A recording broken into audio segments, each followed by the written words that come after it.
një njeri i cili do të qoftë a ka mundësi me na tregu diçka saktë dhe ka mundësi me na tregu pa saktë. E qartë. Pra, një njeri i këtillë edhe sikur të kthehej, çka do të na garantonte se ne do t'i besonim, pasi çaj të kthehej nga bota tjetër edhe të na tregonte se çka ka atje.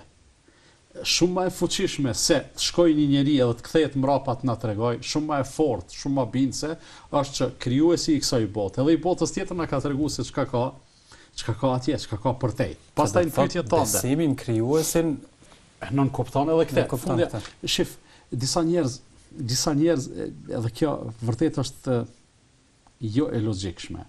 Kur thonë unë jam besimtar në Zotin, mirë, po nuk e pranoj Zotin sipas ndonjë dogme të caktuar ose sipas ndonjë feje të caktuar. Qysh e beson ti Zotin nëse thonë besoj Zotin? Ti nuk e beson Zotin, ti e ke krijuar në mendjen tonë një Zot tonin imagjinar, edhe ti konsideron se ai është Zoti, që realisht nuk është. Jo, Zotin ti nuk mundesh me e bë.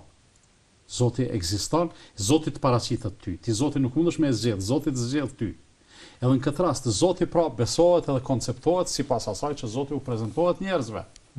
U bëhet i njofton.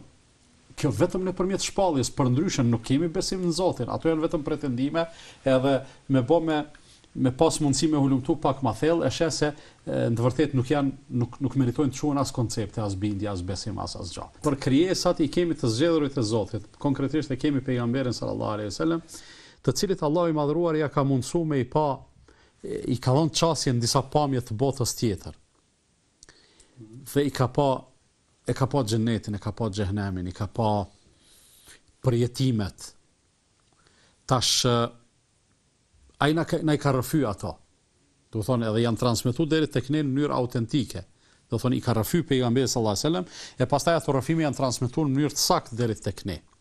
Edhe këtu dikush mund të thotë, po edhe ai ka mujt mos më ia çellu. Realisht ai çka ka rrëfy prej Allahut, edhe për Allahun, edhe për fe, edhe për botën tjetër, ato janë të sakta se ka qenë mbrojtur prej gabimet. E njëkohësisht ka pasur edhe prej tyre që nuk i kanë besuar në këtë.